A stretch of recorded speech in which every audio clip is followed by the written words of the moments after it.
Londres, 1888. La niebla se aferra a las calles como un sudario, una presencia constante en el laberinto de Whitechapel.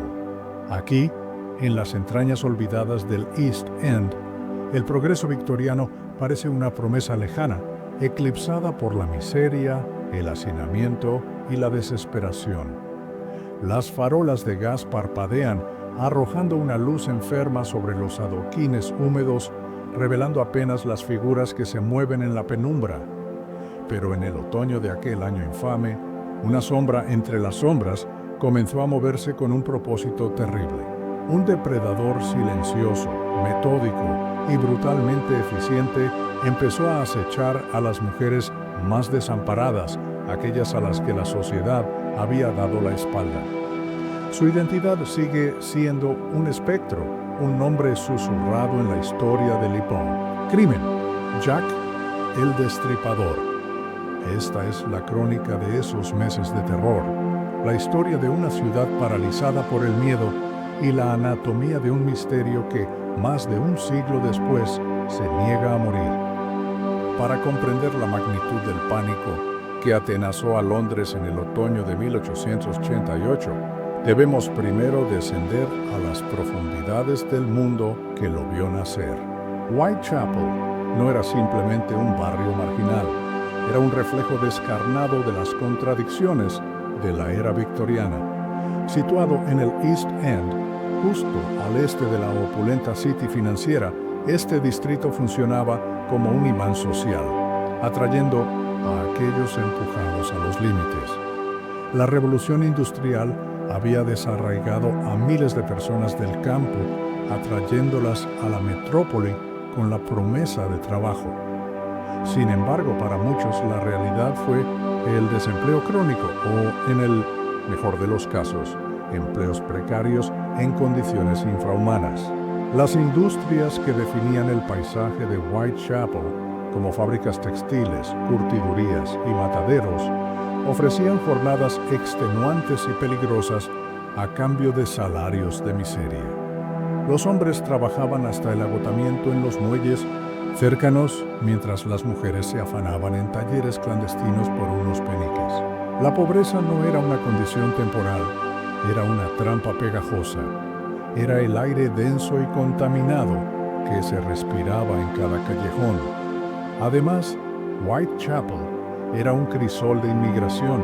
Décadas antes, la Gran Hambruna había expulsado a cientos de miles de irlandeses, muchos recalando en el East End. Más recientemente, llegaba una nueva marea humana desde Europa del Este, judíos askenazí, huyendo de los pogromos en la Rusia zarista y Polonia. Se asentaron en enclaves como Spitalfields, formando comunidades unidas pero a menudo aisladas.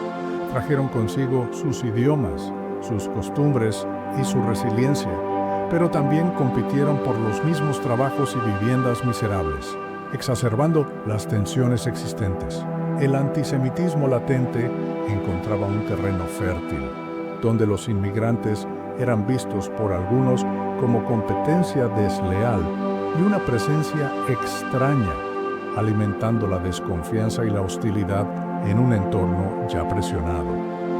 Las condiciones de vida desafiaban la dignidad humana. El hacinamiento era la norma. Las llamadas rookeries, casas de vecindad subdivididas, albergaban a familias enteras en una sola habitación, sin ventilación, luz natural ni saneamiento básico.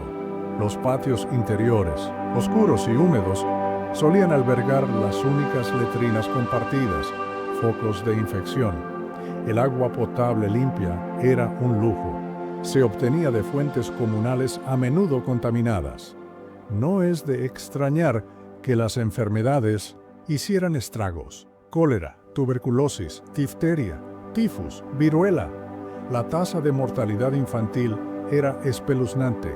Calles como Dorset Street, Flower and Dean Street o Thrall Street se ganaron una reputación infame, convirtiéndose en sinónimos de degradación y violencia.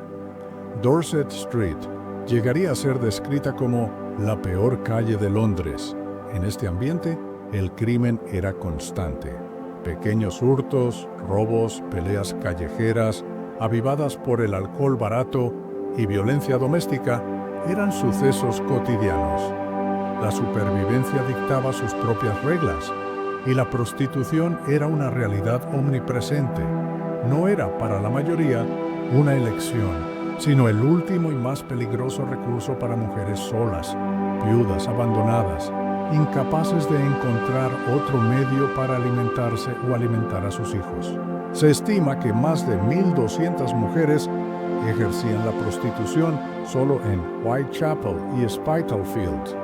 Muchas operaban en las calles más oscuras, ofreciendo sus servicios por unos peniques, lo justo para pagar una cama por una noche o comprar ginebra para ahogar el frío y la miseria. Eran las más vulnerables entre los vulnerables. Marginadas, estigmatizadas, a menudo enfermas, carecían de protección. Eran presa fácil para la violencia, el abuso y, como demostraría trágicamente, el otoño de 1888, para algo mucho peor. La fuerza encargada de mantener el orden era la División H de la Policía Metropolitana. Sus agentes enfrentaban una tarea monumental. Los recursos eran insuficientes para cubrir un área densamente poblada y laberíntica. Patrullar estas calles, especialmente de noche, era peligroso y frustrante. Además, la relación entre la policía y la comunidad estaba marcada por la desconfianza. Muchos residentes veían a los agentes como una fuerza externa de control, más interesada en reprimir que en proteger. Esta falta de confianza dificultaba enormemente la obtención de información y cooperación. La propia oscuridad era cómplice. Aunque las calles principales contaban con farolas de gas, su luz era insuficiente y a menudo ahogada por la niebla. Los innumerables callejones secundarios, patios y pasadizos permanecían en oscuridad casi total. A esto se sumaba la niebla londinense, exacerbada por el humo de las chimeneas domésticas e industriales. Esta niebla densa y acre, conocida como Pea Super, descendía con frecuencia en otoño e invierno. Reducía la visibilidad, amortiguaba los sonidos y creaba una atmósfera opresiva y claustrofóbica. Era un velo perfecto para ocultar actividades ilícitas, permitir acercarse sin ser visto, facilitar una huida anónima. Alimentaba la inseguridad y el miedo a lo desconocido. Este era el escenario en 1888. Un distrito al borde, un lugar de contrastes brutales con la opulencia cercana. Un ecosistema donde la pobreza, la enfermedad, la tensión social, el crimen y la oscuridad se entrelazaban. Un lugar donde la vida humana parecía tener poco valor. Un caldo de cultivo para la desesperación y la violencia. Fue en este crisol sombrío donde la figura, que sería conocida como Jack el Destripador, encontraría su terreno de caza perfecto. Aunque la leyenda se centra en 5 víctimas, las 5 canónicas, asesinadas entre agosto y noviembre de 1888, la violencia extrema contra las mujeres en Whitechapel no surgió de la nada. Hubo otros ataques brutales, algunos mortales, antes y después, cuya conexión con el Destripador sigue siendo debatida. 2 incidentes de 1888 son mencionados como posibles precursores o indicadores de la brutalidad existente. El primero fue el de Emma Elizabeth Smith. El 3 de abril de 1888, Esta viuda de 45 años, empobrecida y prostituta ocasional, fue asaltada a bombes salvajemente cerca de Osborne Street. Logró llegar a su alojamiento, pero fue trasladada al Hospital de Londres, donde murió al día siguiente por peritonitis. Antes de morir, contó que fue atacada por una pandilla de 2 o 3 hombres que le robaron y la agredieron brutalmente. La lesión fatal fue causada por la introducción forzada de un objeto romo en su vagina. Aunque la violencia fue extrema, la policía, incluido el inspector Frederick Aberline, clasificó el caso como violencia de pandillas relacionada con el robo, no vinculándolo con los asesinatos posteriores que seguirían un patrón diferente. Sin embargo, su muerte marcó un inicio sangriento para 1888. 4 meses después, la violencia golpeó con más furia. En la madrugada del 7 de agosto de 1888, festivo bancario, el cuerpo de Martha Tabram fue descubierto en el primer rellano de George Yard Buildings, una sórdida casa de vecindad. Tabram, de 39 años, separada y también recurriendo a la prostitución, había sido apuñalada frenéticamente 39 veces en el cuello, pecho, abdomen y genitales. La brutalidad conmocionó incluso a los residentes endurecidos.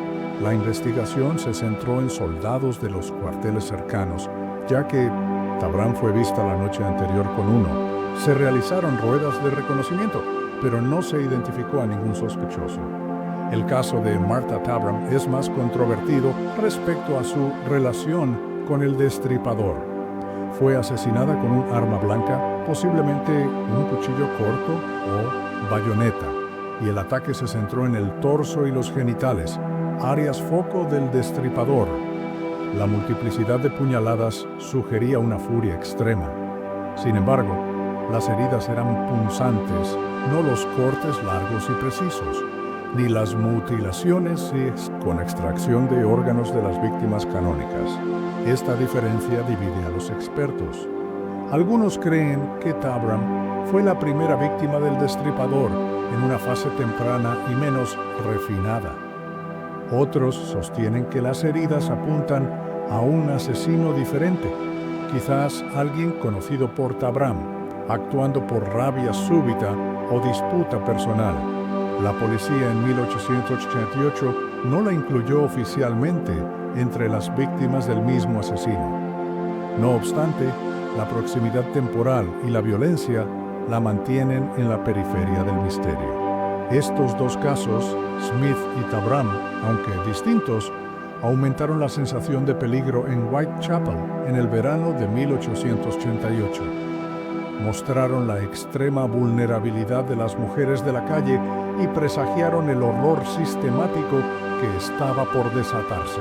La sombra ya se cernía, pero nadie imaginaba la oscuridad que estaba a punto de engullirlo todo.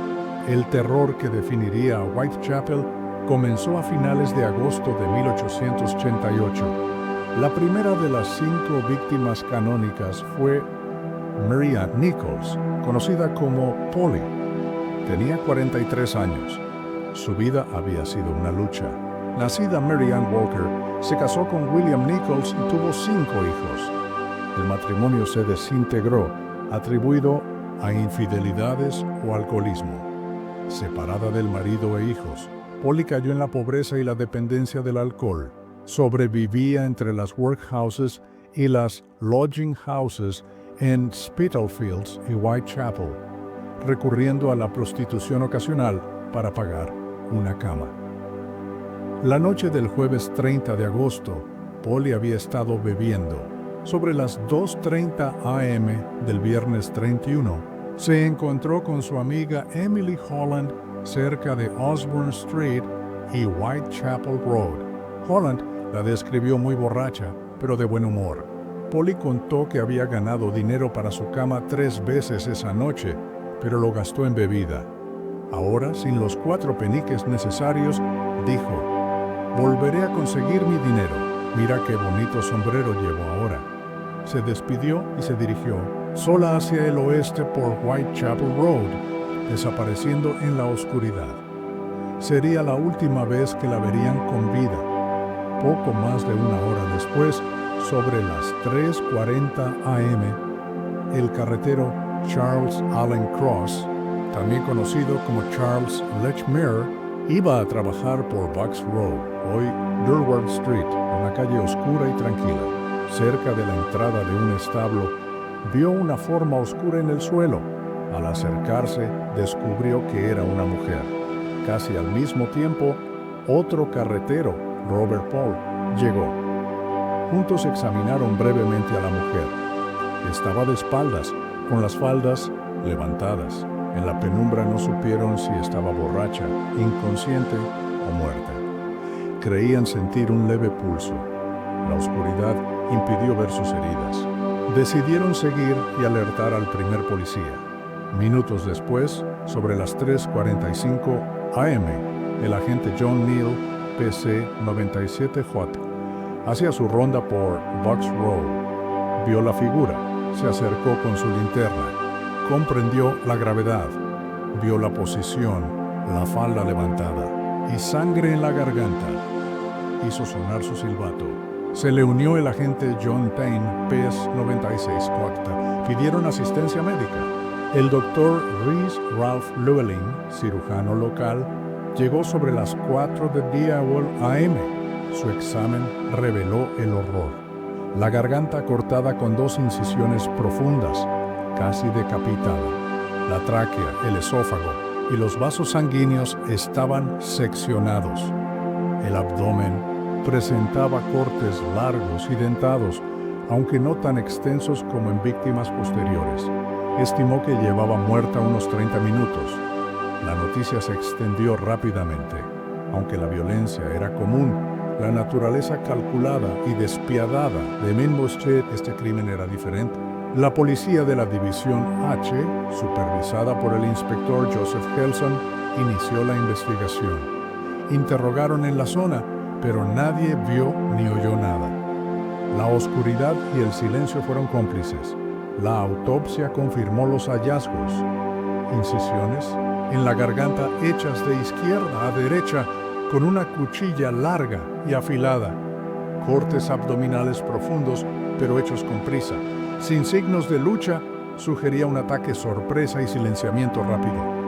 El robo fue descartado. Llevaba sus pocas pertenencias. El asesinato de Polly Nichols marcó un punto de inflexión. Aún no se hablaba de un asesino en serie, pero la brutalidad y la falta de motivo generaron inquietud. La prensa cubrió el caso ávidamente, destacando la miseria y peligrosidad del East End. La investigación, diligente pero limitada, carecía de pistas sólidas. El asesino había llegado, matado y desaparecido sin rastro. Era solo el principio. Apenas una semana después del asesinato de Nichols, el miedo en Whitechapel se intensificó hasta el pánico. En la madrugada del sábado 8 de septiembre de 1888, el asesino volvió con ferocidad y audacia mayores. La segunda víctima canónica fue Annie Chapman, de 47 años. Su vida, como la de Polly, marcada por la tragedia, la enfermedad y la pobreza. Nacida Eliza Ann Smith, se casó con John Chapman, cochero.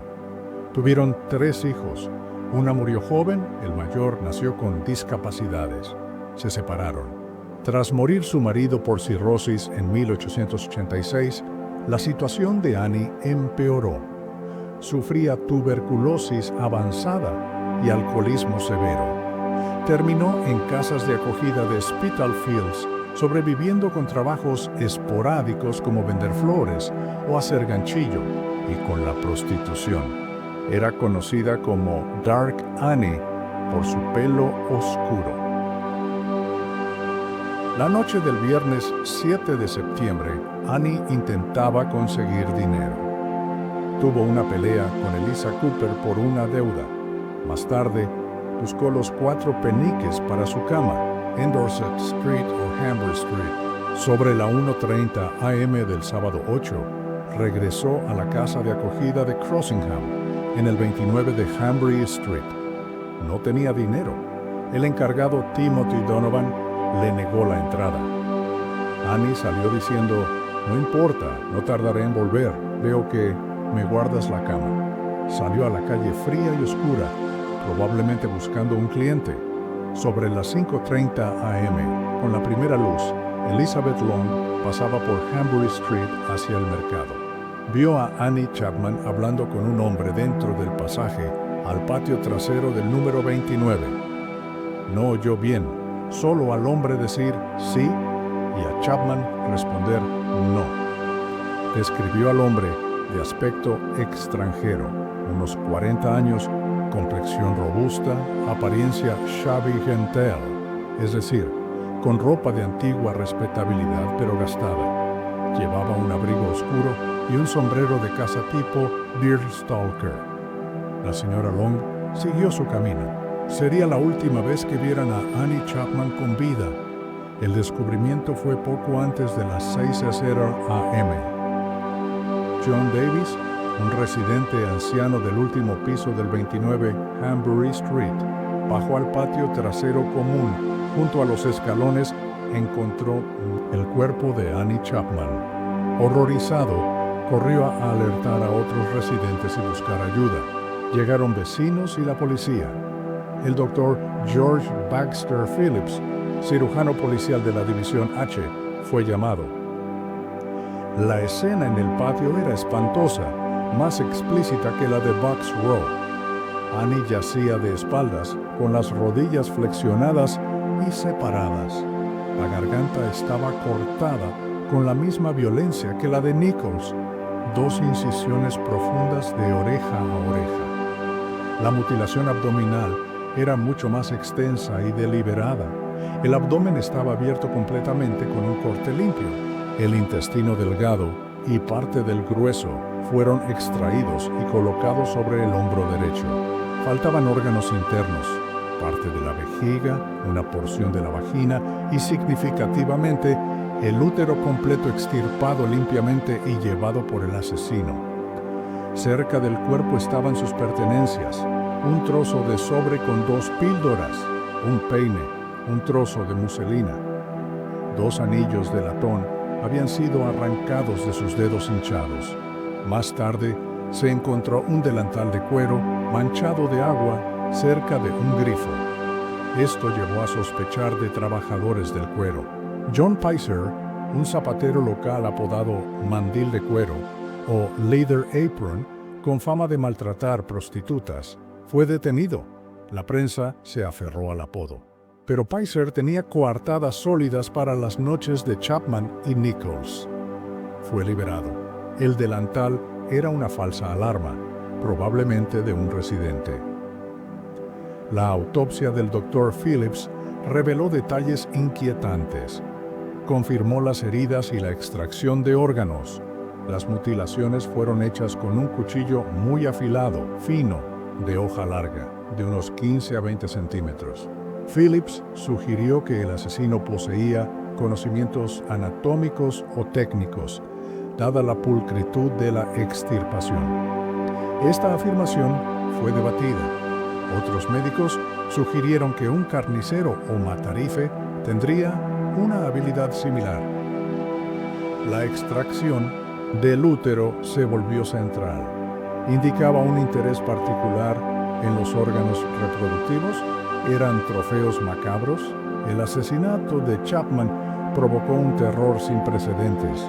2 crímenes horrendos en una semana, con un modus operandi similar y una escalada de violencia, apuntaban a un único individuo. La prensa se lanzó, acuñando apodos. El pánico se generalizó. Las mujeres temían salir solas. Los hombres formaron comités de vigilancia. La presión sobre la policía fue inmensa. Scotland Yard se involucró directamente, enviando inspectores experimentados como Frederick Aberlin, Donald Swanson y Henry Moore. La casa del asesino de Whitechapel era prioridad nacional. La investigación se amplió drásticamente. Hubo vistos registros casa por casa, interrogatorios a cientos de personas, residentes, prostitutas, clientes, carniceros, médicos, revisión de registros de asilos, pero el asesino seguía siendo una sombra. El testimonio de Elizabeth Long era la mejor pista, pero vago. El miedo y la incertidumbre crecían. Whitechapel contenía la respiración esperando el próximo golpe. Tras el asesinato de Chapman, Whitechapel vivió casi 3 semanas de tensa calma. El miedo persistía. La policía intensificó las patrullas. Los comités de vigilancia seguían sus rondas. La prensa mantenía la historia viva, pero el asesino parecía haber desaparecido. ¿Se había ido? ¿Había sido arrestado? ¿Estaba muerto o estaba esperando? La respuesta llegó la noche del 30 de septiembre de 1888. El terror no había terminado. Esa noche el asesino golpearía 2 veces en menos de 1 hora. Fue el llamado doble evento. La primera víctima fue Elizabeth Stride, conocida como Long Liz. Era de origen sueco, tenía 45 años. Su vida había sido difícil. Relaciones fallidas, pobreza, alcoholismo. Estuvo casada con John Stride, con quien regentó una cafetería. Tras morir él, su situación empeoró. Vivía en casas de acogida en Flower and Dean Street. Hacía limpieza, costura y ejercía la prostitución ocasionalmente. La noche del sábado 29 de septiembre, limpió habitaciones hasta las 6:30 p.m. Luego, bebió en pubs. Fue vista sobre las 11 p.m. en Berner Street, hoy Enriquez Street. Sobre las 11:45 p.m., William Marshall la vio hablar con un hombre con bombín y abrigo oscuro. Hablaban tranquilamente. Sobre las 12:35 a.m. del domingo 30, el agente William Smith la vio con otro hombre que llevaba un paquete y un bombín. No parecían discutir. Israel Schwartz, un inmigrante húngaro, afirmó verla atacada por un hombre cerca de Dutfield's Yard sobre las 12:45 a.m. El hombre la empujó y gritó «Lipski» a otro hombre con pipa que pasaba. Schwartz huyó. Su testimonio es cuestionado. El descubrimiento fatal fue poco antes de la 1:04 a.m. Louis D. Schutz, administrador del International Working Men's Educational Club, un club de trabajadores judíos e inmigrantes en el 40 de Berner Street, regresaba en su pony y carro. Al girar al patio oscuro, Dutfield's Yard, el pony se asustó y se negó a avanzar. Dean Schutz bajó. Con una cerilla, vio el cuerpo de una mujer en el suelo, cerca de la pared. Alertó a miembros del club. Salieron con velas. La mujer estaba muerta. Tenía un corte profundo en la garganta, la sangre aún caliente. El asesinato había ocurrido momentos antes. Llamaron a la policía y al doctor Frederick William Blackwell. Llegó a la 1:16 m. Examinó el cuerpo. La causa de muerte fue una única incisión profunda en el cuello que seccionó la carótida izquierda y la tráquea. La herida iba de izquierda a derecha. Sorprendentemente, no había otras mutilaciones, a diferencia de Nichols y Chapman. La ropa estaba ordenada, aunque embarrada. La ausencia de mutilaciones abdominales generó especulación. ¿Fue interrumpido el asesino? Probablemente por la llegada de Dean Schutz.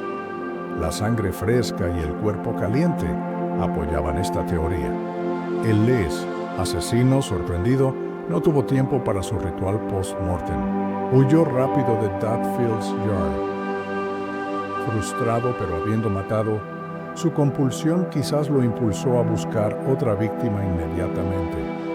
La noche era joven. El terror estaba a punto de trasladarse, rápido y audaz, a pocas calles, cruzando a la jurisdicción de la City. Mientras la policía investigaba en Berner Street, el asesino, si fue interrumpido, se movía sigilosamente hacia el oeste, cruzando la frontera invisible entre Whitechapel, área de la Policía Metropolitana, y la City de Londres, área de la City of London Police.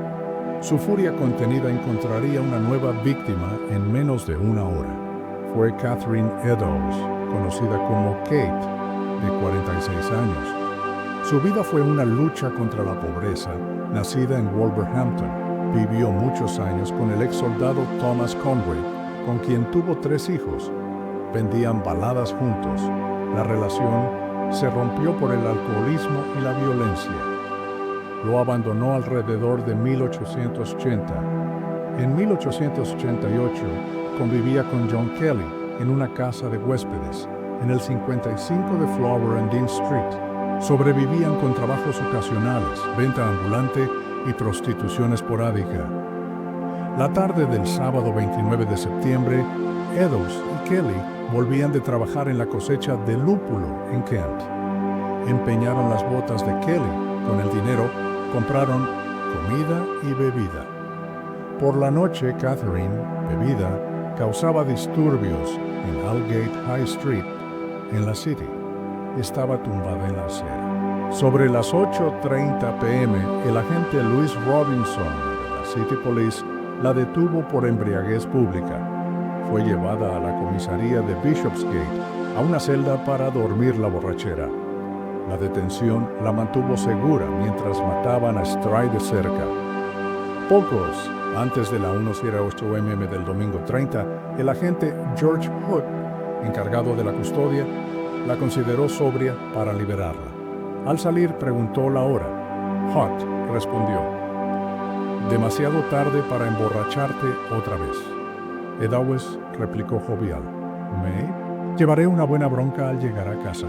Dio el nombre falso Mary Ann Kelly, una coincidencia escalofriante con la que sería la última víctima, y una dirección falsa. Salió de la comisaría a la noche oscura y neblinosa, sobre la 1:00 a.m. La libertad duró poco.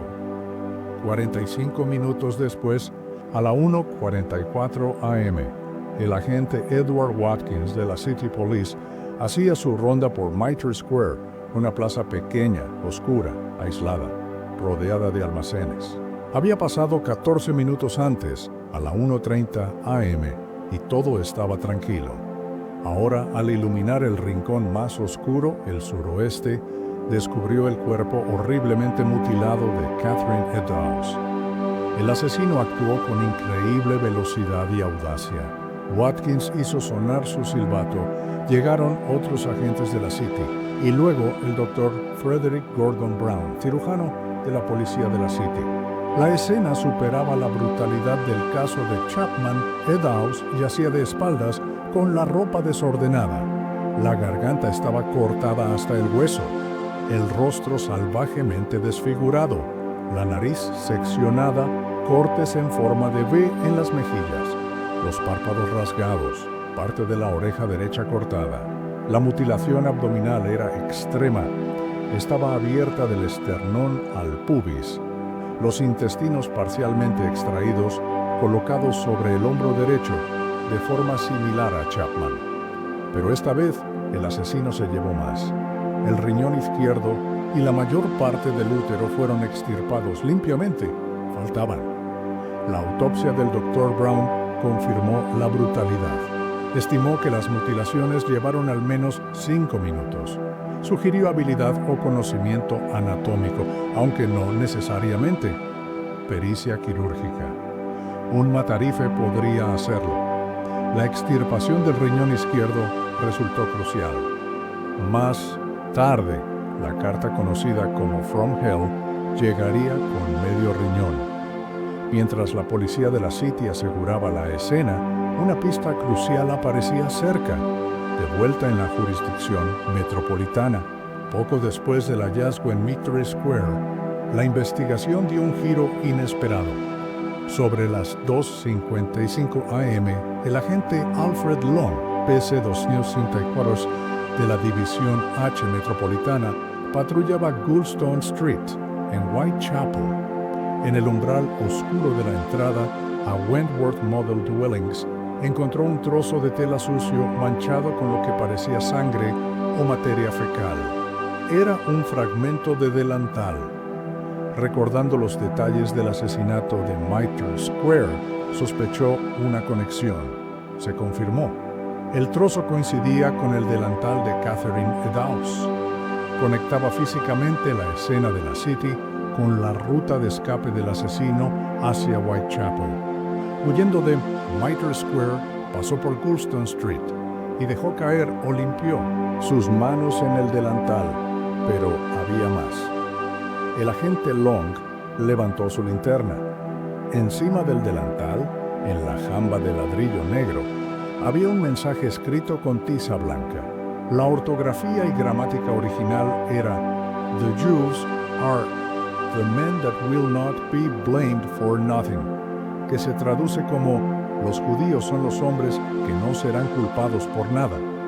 El hallazgo, conocido como el grafito de Goulston Street, se volvió la pista más enigmática y controvertida.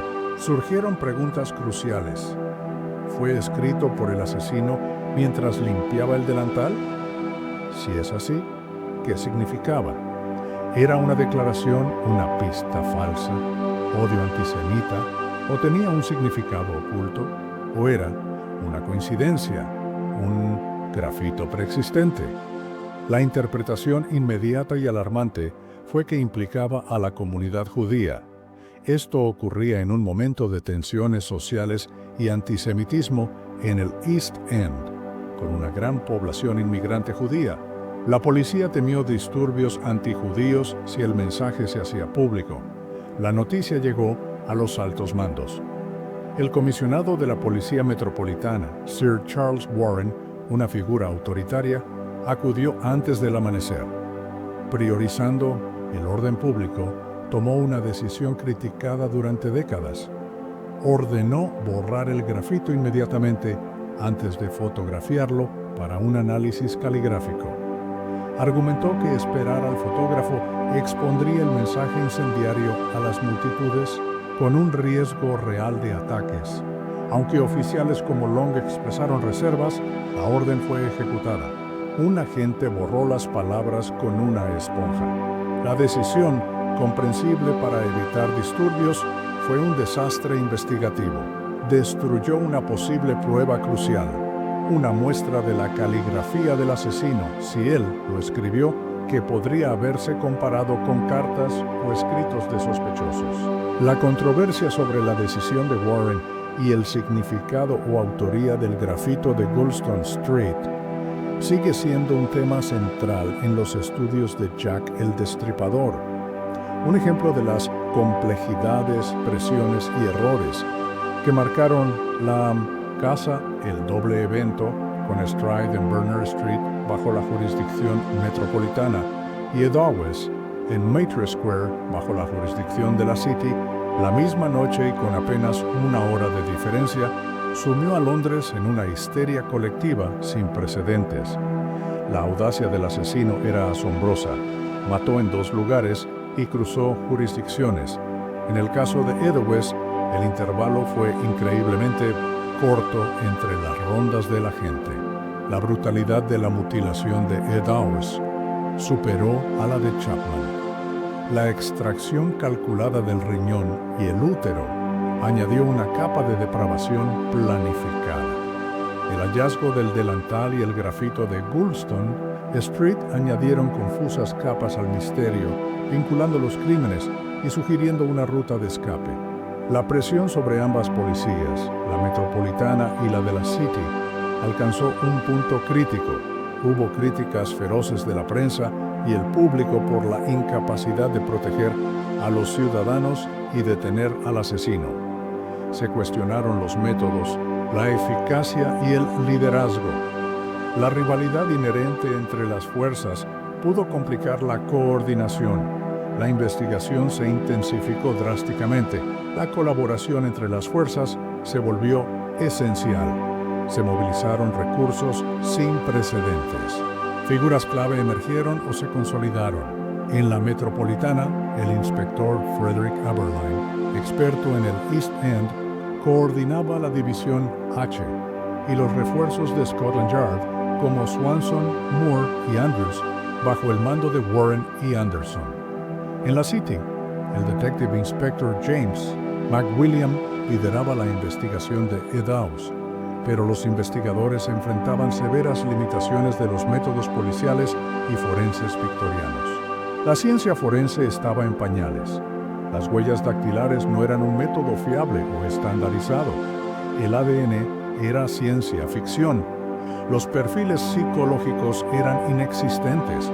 La investigación dependía del trabajo de campo tradicional, laborioso y frustrante. Miles de interrogatorios se llevaron a cabo con residentes, prostitutas, clientes, encargados, comerciantes. Se interrogó a carniceros, matarifes y médicos, buscando habilidades o herramientas relevantes. La información a menudo era contradictoria, vaga, basada en rumores y poco fiable. El miedo generalizado hacía que los testigos fueran reacios a hablar, por temor a represalias o desconfianza en la policía. Las barreras lingüísticas con los inmigrantes dificultaban la comunicación. La oscuridad de las calles y la rapidez del asesino limitaban las descripciones.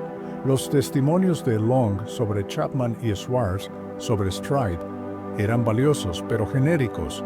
Describían a un hombre de mediana edad, estatura media, complexión oscura con bigote, ropa oscura y sombrero. Cientos de personas encajaban en esa descripción. Los registros casa por casa continuaron y se ampliaron en Spitalfields y Whitechapel. La policía buscaba indicios como ropa manchada, cuchillos o herramientas. Se inspeccionaron mataderos y carnicerías. Se revisaron registros de hospitales y asilos buscando pacientes violentos o misóginos. Se implementaron estrategias de vigilancia, un aumento exponencial de agentes uniformados y de paisano patrullando por la noche. Se establecieron puntos de observación fijos. Agentes disfrazados patrullaban las calles. Se ofreció una recompensa sustancial por parte de la policía y el comité de vigilancia. Los esfuerzos chocaban contra un muro invisible. La geografía de Whitechapel favorecía al asesino. Una red de callejones, patios, pasadizos y edificios ofrecía rutas de escape y escondites. La niebla frecuente era una aliada. La población densa y transitoria dificultaba el seguimiento y la verificación de coartadas. La falta de cooperación de algunos sectores, debido al miedo o la hostilidad hacia la policía, era un obstáculo. El pánico alimentado por la prensa sensacionalista complicaba la investigación. Pistas falsas, acusaciones infundadas y rumores desviaban recursos valiosos. A pesar de la dedicación de cientos de oficiales y los recursos desplegados, la investigación tras el doble evento parecía estancada. Se investigaron numerosas pistas, se consideraron varios individuos, pero ninguna línea condujo a una prueba concluyente o a un sospechoso sólido. El asesino, ahora conocido como Jack el Destripador, gracias a la carta Dear Boss, seguía siendo una entidad fantasma. Se movía, mataba y desaparecía sin rastro. La frustración y el miedo crecían día a día, tanto en Scotland Yard como en las calles de Whitechapel. El otoño avanzaba y la sombra del destripador seguía proyectándose, ominosa, intocable. Mientras la policía buscaba una pista tangible, otro fenómeno siniestro tomó fuerza: las comunicaciones, reales o supuestas, del asesino. En las semanas y meses tras el asesinato de Chapman y el doble evento, cientos de cartas afirmando ser el autor inundaron las oficinas de la policía, las agencias de noticias y a ciudadanos como George Lusk. La mayoría fueron descartadas como engaños crueles, bromas o la obra de desequilibrados buscando notoriedad o confusión. Pero 3 comunicaciones destacaron, integrándose permanentemente en la leyenda y el misterio de Jack el Destripador. La primera y más famosa fue la carta Dear Boss, fechada el 25 de septiembre de 1888, fue recibida por la Central News Agency el 27 de septiembre, entre el asesinato de Chapman y el doble evento. Estaba escrita con tinta roja, dirigida informalmente al jefe. Tenía un tono burlón arrogante y desafiante. El autor se jactaba de sus trabajos, describiéndolos como grand work. Se mofaba de la policía diciendo, "They say I'm a doctor. Now." Ja, ja, afirmaba que nunca lo cogerían y prometía seguir matando. "I am down on horse and I shan't quit ripping them till I do get buckled." Incluía una promesa específica, recortar las orejas de la señora, clip the lady's ears off, en el próximo crimen y enviarlas a la policía. La firma fue crucial. Jack the Ripper. Inicialmente, la policía y la agencia eran escépticas, considerándola un probable engaño.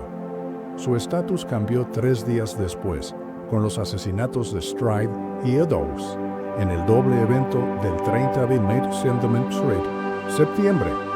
Aunque a Stride no le cortaron las orejas, quizás por interrupción, Eddowes sí presentaba mutilaciones faciales, incluyendo un corte en el lóbulo de la oreja. La brutalidad, la rapidez y la coincidencia temporal hicieron reconsiderar la autenticidad de la carta. La policía publicó la carta el 1 de octubre, esperando que alguien reconociera la caligrafía. El efecto fue explosivo. El nombre Jack el Destripador, pegadizo y aterrador, capturó la imaginación pública y de la prensa mundial. Se convirtió en el apodo universal y definitivo. Pero la publicación provocó una avalancha de cartas imitadoras, complicando la tarea de discernir comunicaciones genuinas.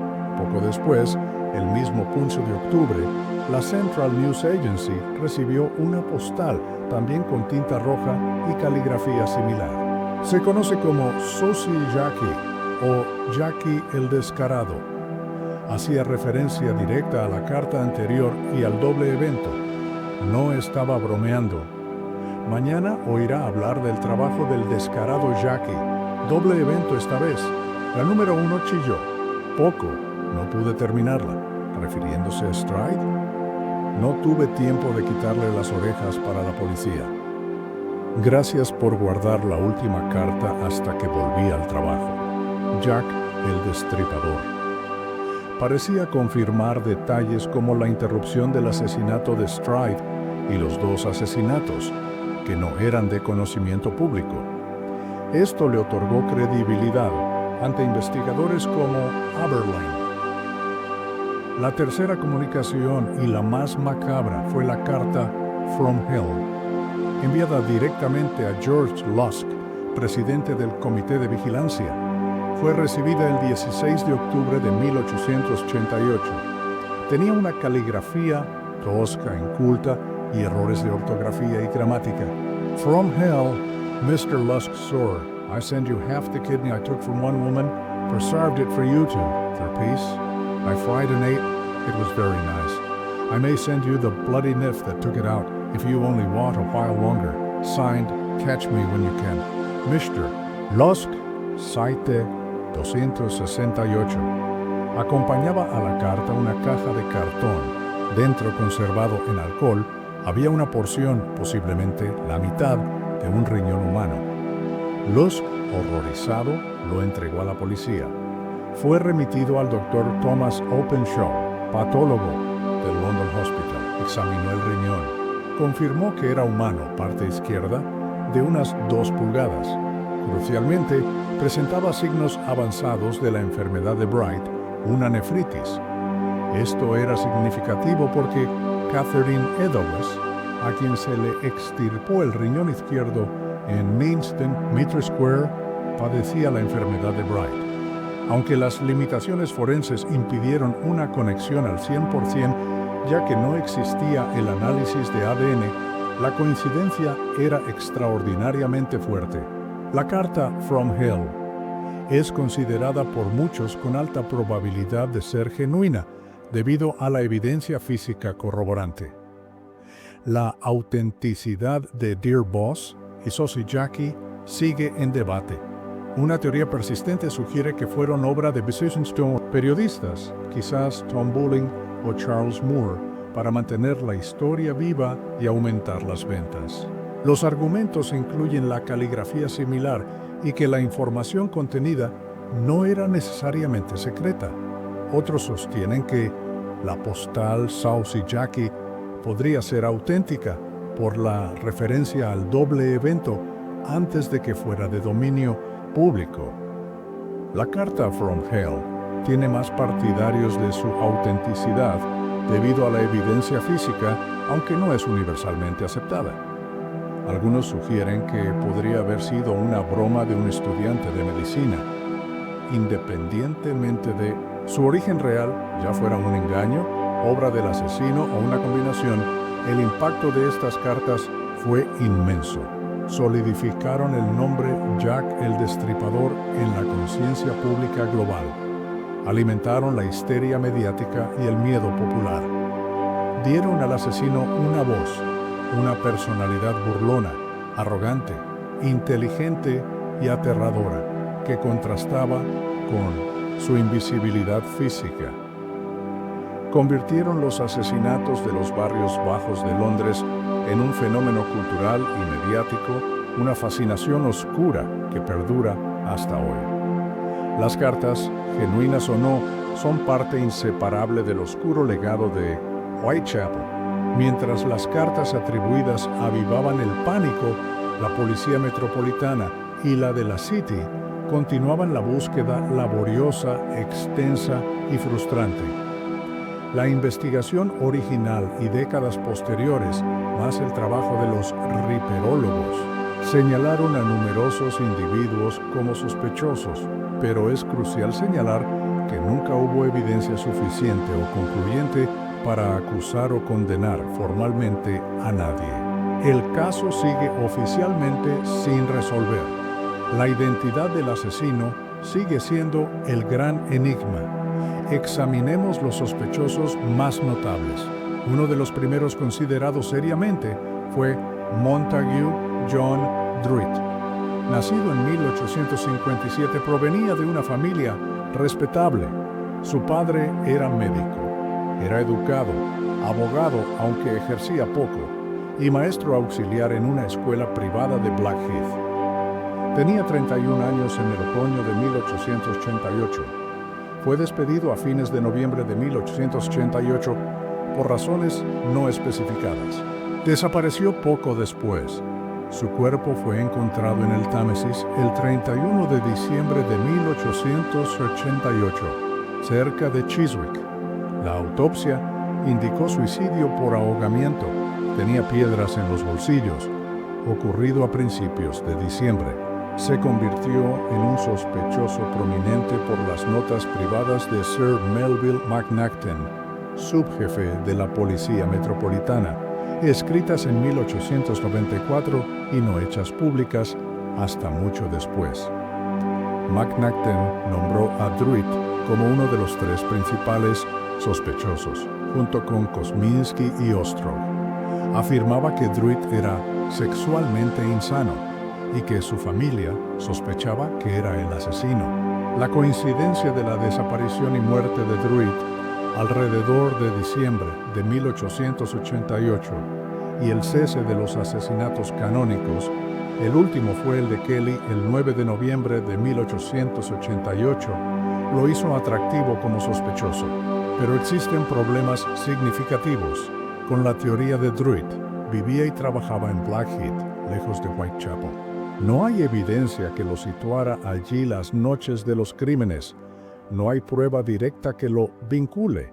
Las afirmaciones de Macnaghten sobre su insania sexual y las sospechas de la familia son vagas, de segunda mano y no corroboradas.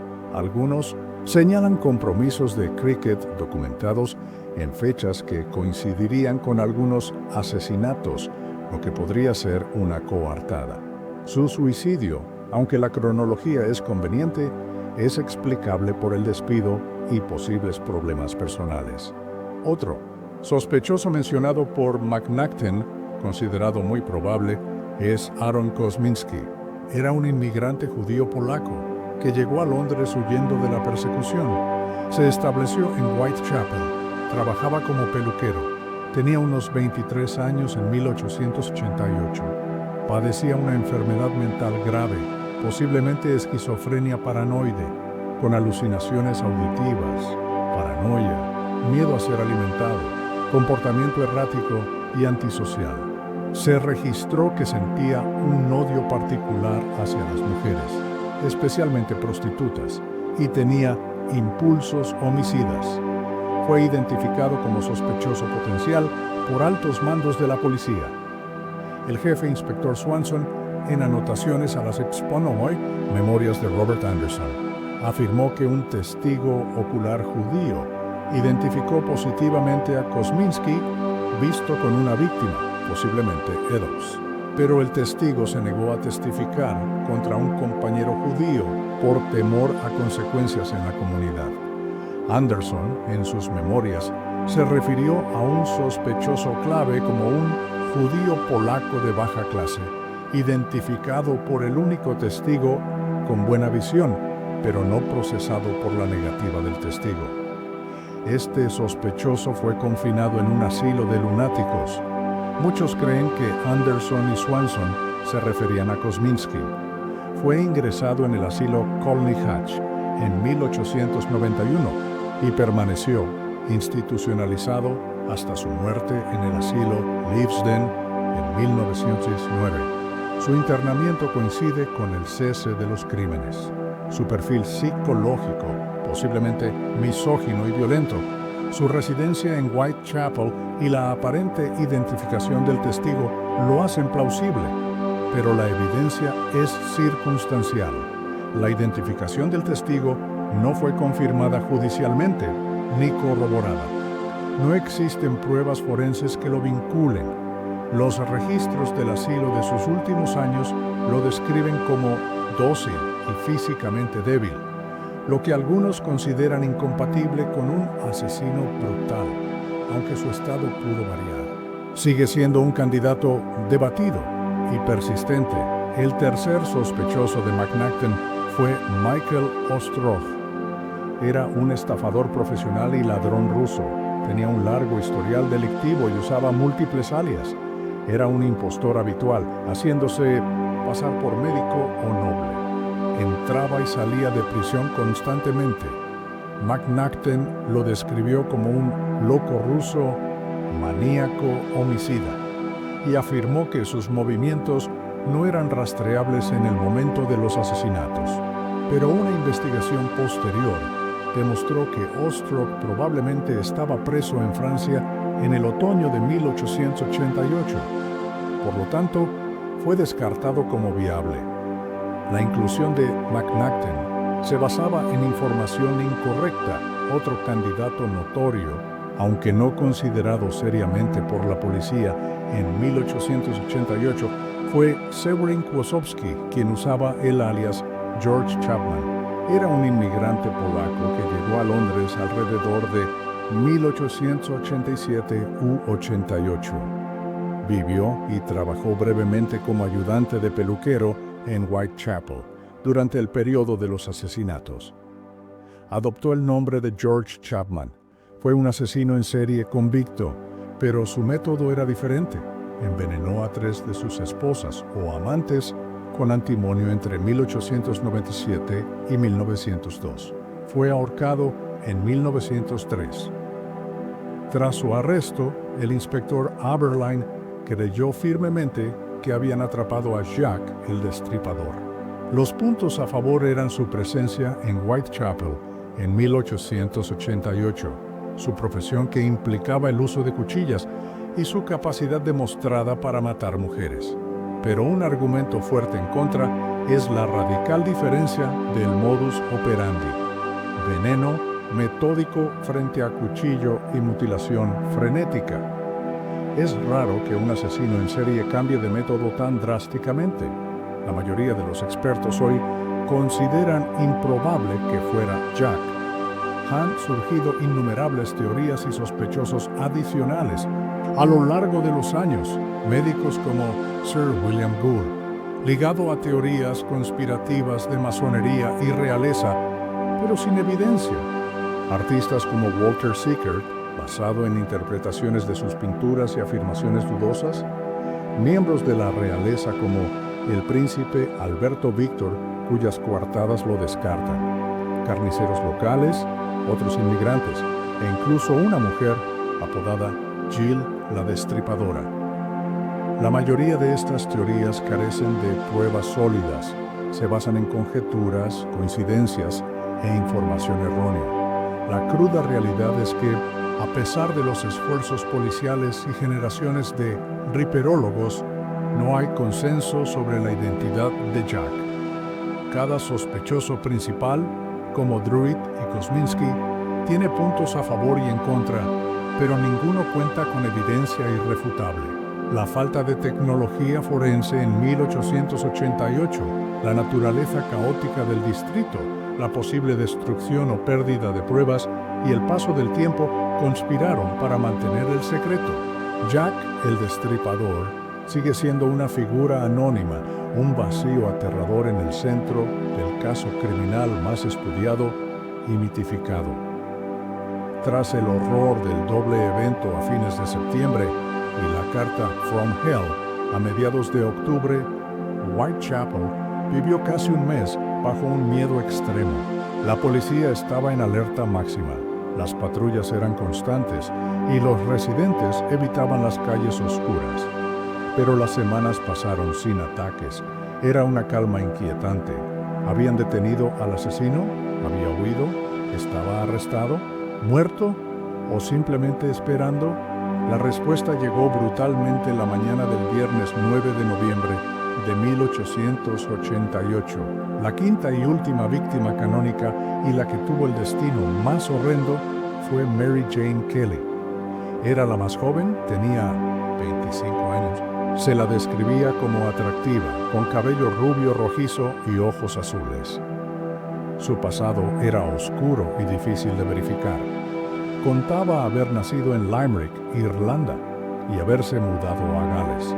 Decía haberse casado joven con un minero llamado Davis, quien supuestamente murió en un accidente de mina. Se trasladó a Cardiff y luego a Londres alrededor de 1884. Pudo haber trabajado brevemente en un burdel de clase alta del West End.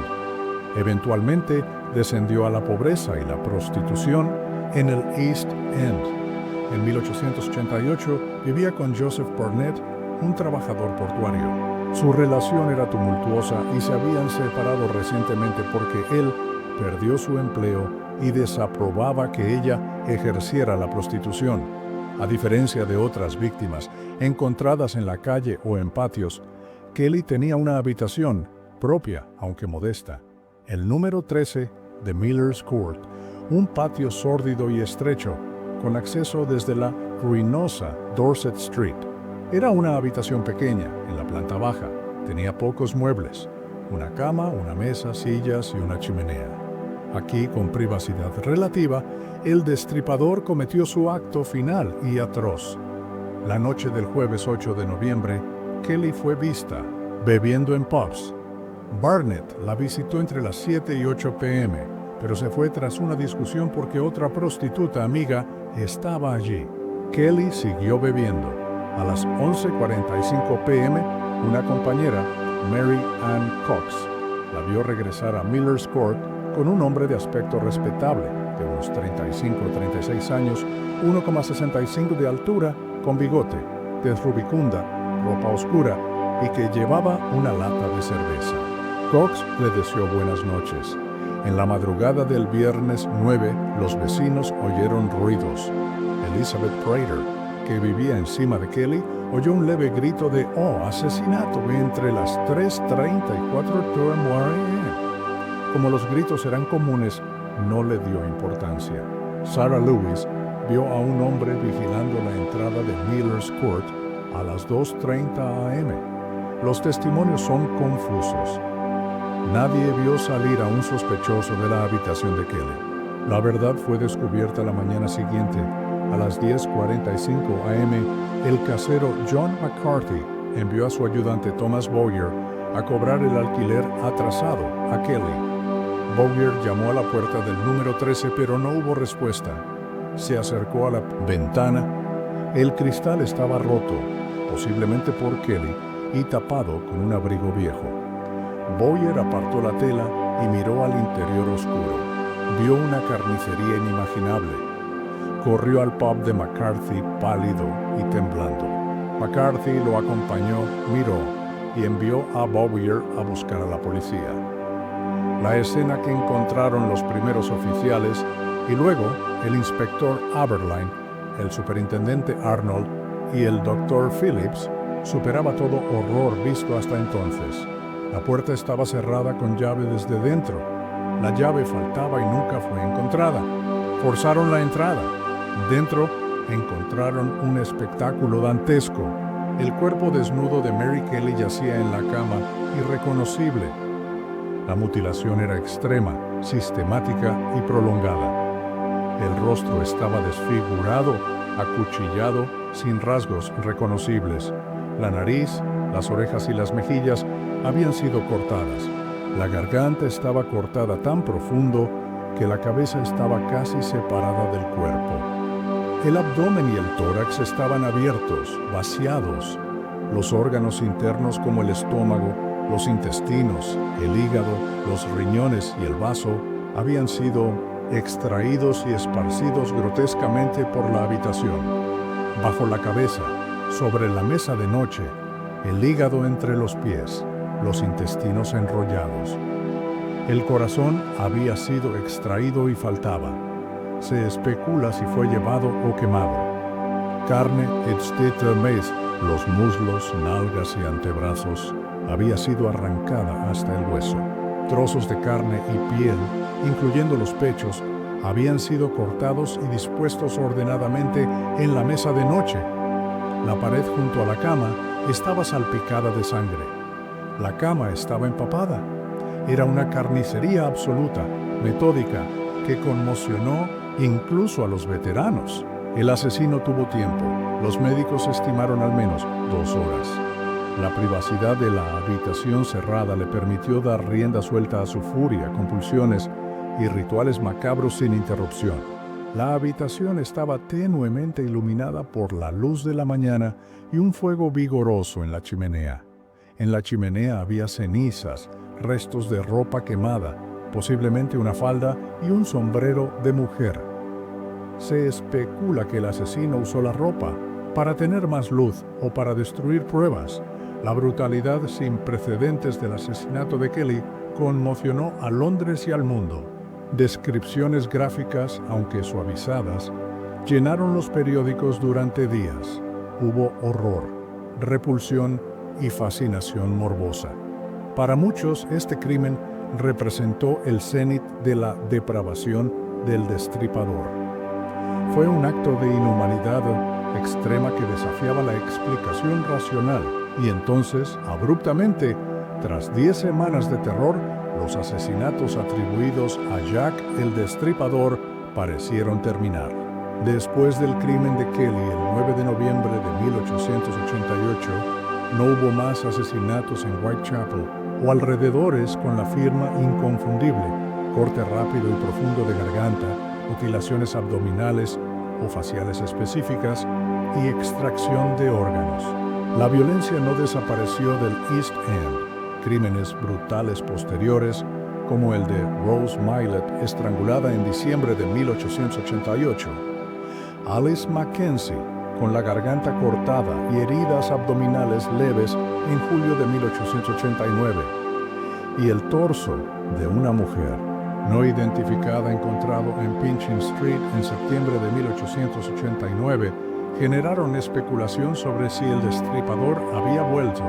Sin embargo, la mayoría de los investigadores, incluyendo a Aberline y expertos posteriores, consideran que las diferencias en el modus operandi son significativas, como el estrangulamiento, el tipo de cortes o la ausencia de mutilaciones características, y probablemente fueron obra de otros individuos. Las 5 víctimas canónicas, Nichols, Chapman, Stride, Eddowes y Kelly, son el foco central del caso. La pregunta persistente y desconcertante es: ¿por qué cesaron los asesinatos tan repentinamente tras noviembre de 1888? No hay respuesta definitiva, solo hipótesis. ¿Fue arrestado el destripador por otro delito? ¿Encarcelado o deportado? Es posible, pero no hay registros claros. ¿Fue internado en un asilo psiquiátrico?